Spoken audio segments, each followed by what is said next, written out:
There are some other special features which can be considered when evaluating a quotation. We have like these special features will add value to the supplier which is being selected. Some of these special features can be brand value, like supplier is having a very reputed brand value in the market. So associating with that supplier will automatically provide a brand value to the purchaser's organization as well. So the purchaser can consider that. Also, there is some other features like innovations, like the supplier will be having an excellent R&D department and they must be very innovative in the market. So partnering with such supplier will help the purchasers organization to get a competitive edge as compared to their competitors, and thus the final product can come out to be they will stand out as compared to the competitor, and this can increase the sales of the purchasers organization. So this thing also needs to be considered, the innovation techniques of the suppliers. And other than that, there are some other additional features which needs to be considered. For example, you are making a comparison with compared to two cars, and you find car A is much cheaper as compared to car B. Say, let's say the car from Toyota is much higher price as compared to the price from GAC. However, when the purchaser makes a comprehensive study, he finds that the maintenance cost of the Toyota car is 10% of the maintenance cost of the GAC car. Similarly, he finds that the operating life or the total life of the Toyota car is 15 years as compared to the GAC cars. So similar such additional features should be considered by a purchaser. Another example of additional features which can be considered is like uh, suppose you are buying a carbon brush for a motor, for your motor as a purchaser, and you have several suppliers and they are supplying a very similar carbon brush which can be used for your motor, but there is one supplier in particular whose carbon brush has a very good current rating and it can withstand high current, and this will translate into improving the quality of the motor which your organization is manufacturing. So this will give your organization a competitive advantage. So all these features has to be considered by a purchaser.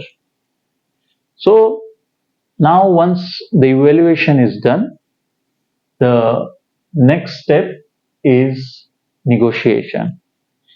Once you have decided, like from 5 suppliers, you get the best value for money from supplier A, then you try to negotiate with them for more favorable pricing and more favorable other conditions. I have, as I told you, I have dedicated a separate chapter on negotiation, which we will discuss it in chapter 5, 6, and 7.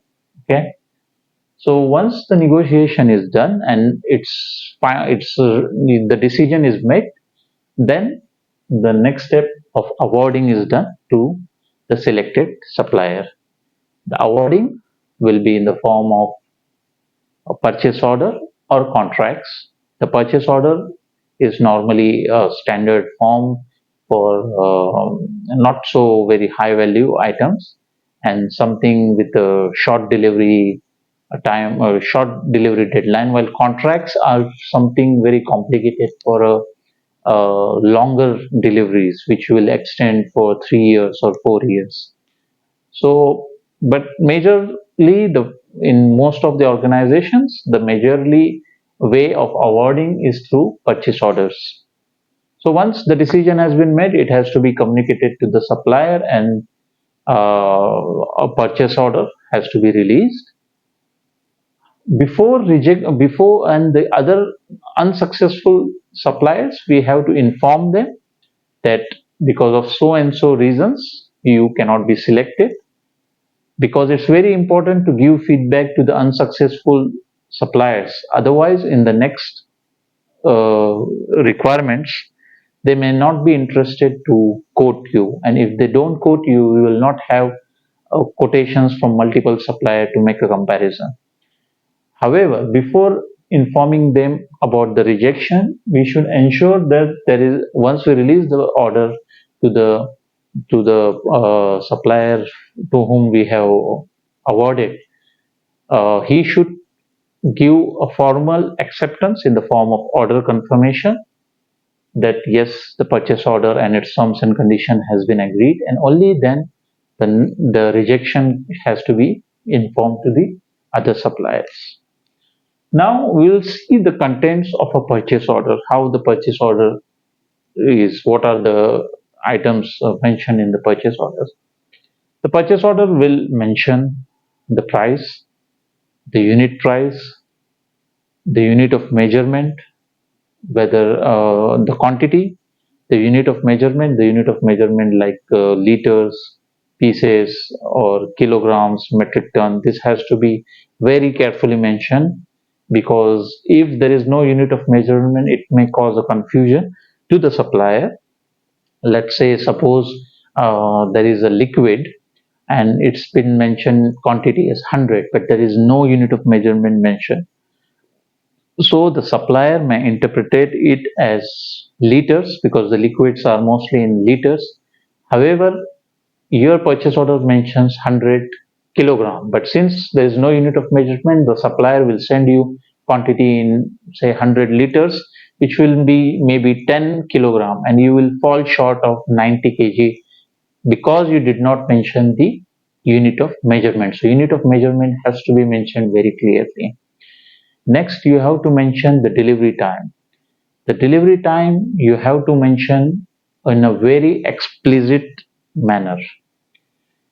You have to mention, for example, delivery time as 10th of January 2023 at buyer's factory, or 10th of January 2023 at supplier's factory, or 10th of January 2023 at buyer's port or supplier's port. You have to be very clear on the delivery time you mention.